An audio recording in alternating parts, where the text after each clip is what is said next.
Hey, you guys, as you know, I had to have retina detachment surgery, but I had to have two procedures.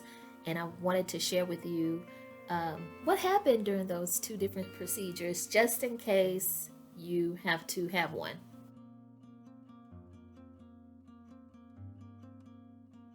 So, the day of your surgery, they're going to ask you about your health, if you are on any medication, and you're going to take a pregnancy test. Afterwards, they're going to stick an IV in your arm or in your hand, and they're going to give you numbing eye drops for your eye. I didn't realize how powerful those numbing drops were until I realized that they were sticking a needle in my eye. I thought they were sticking a needle under my eye. I didn't realize until afterwards that it went in my eye. I said, what type of eye drop was that? Uh, anyway, after they stuck the needle in my eye, oh shoot, even before that, I was lightly sedated, which means that my body was relaxed. I didn't feel any pain, but I was in and out of conscious for the surgery. Okay, so that happened first before they stuck the needle in my eye. And after that, it was a complete blur until the end of the procedure where I was feeling a little bit of pain and I would moan like, and they gave them a cue that, hey, I need some more medicine going into my IV. Afterwards, that was a blur too. I just ended up in the post-op room with a patch over my eye, putting on my clothes, being rolled down to the car in a wheelchair, entering into the car, go rolling back home like nothing happened.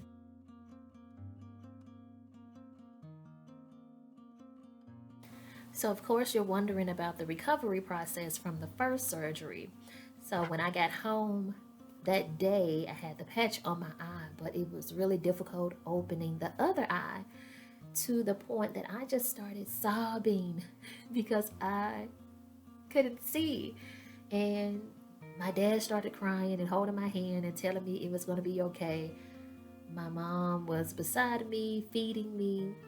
It was a very challenging night, the night of the first surgery. Also, you can't look down. You have to be in an upright position the entire time because you have a gas bubble in your eye. So that played a huge part in the way that I slept, in the activities that I did. My mom wanted to bathe me, but I was like, girl, please, I will bathe myself. So I was really um, not bedridden, I was couch ridden. I didn't watch any TV, I was not on my phone. I was literally either um, with my eyes closed or I had on shades that they gave me, just looking. And that's really everything that I did for those 2 weeks. Now, it did get better the last week before the second surgery, but those 2 weeks were very different than what I'm used to.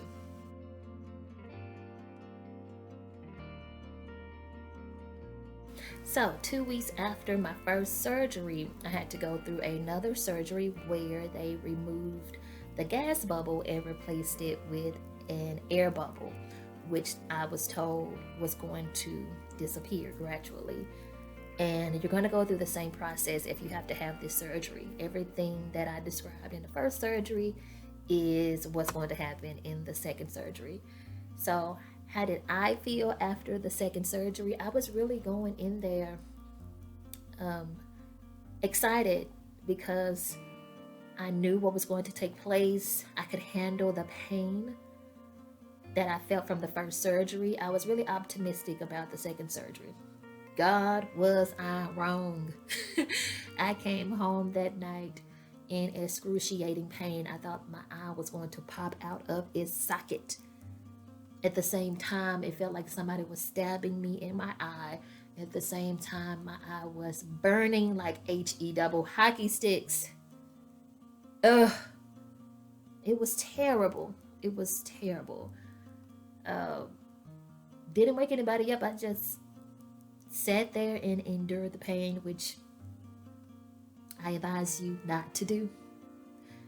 Um, when we went to post-op after the second surgery, they asked, "How was everything, Kristen?" I explained to them that it was a terrible night. So she removed the patch from my eye and she was like, "Yep, the patch was on too tight. Yes, you had a lot of pressure in your eye." But then also, they weren't able to move 100% of the oil bubble that was left from the first surgery. And that there was residuals or residue of the oil bubble from the first surgery in my eye. And that's why I was experiencing burning, a burning sensation. I was experiencing pain, which they called inflammation.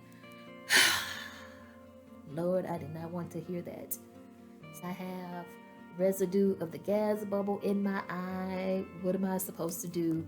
They told me that as the air bubble gradually goes away, the gas bubble will go away. So I was expecting to go to work the next week. I ended up not going to work the next week because I had multiple bubbles in my eye that I was not expecting to have, which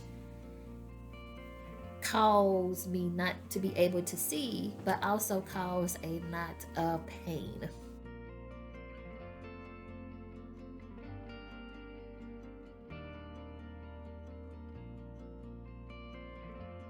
So I want to leave you with two things. If you have to go through any procedure, have somebody in your life who will be there for you mentally and physically. I am so thankful for my parents and everybody that checked up on me during this time because of you. If you're watching this video, I was able to go through it with a positive mindset and very hopeful about my future.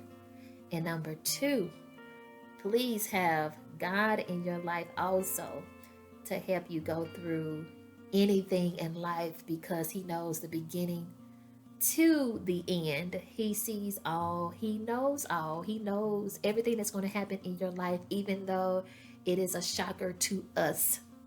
And when He is on your side, you're going to know that, and you're going to notice that He's going to have things lined up for you. I know this personally because the day that I was partially blind, He allowed me to get these appointments with no struggle. Like, I called and got an emergency eye appointment the same day. I was able to get or to go see Charles Retinal the same day. And I was able to get my eye surgery the next day. Like, He pushed me to the front of the line when in the natural world that doesn't happen. So again, if you do have to go through anything like this, have somebody in your corner and don't forget about God because He is here. He loves me and I know that He loves you.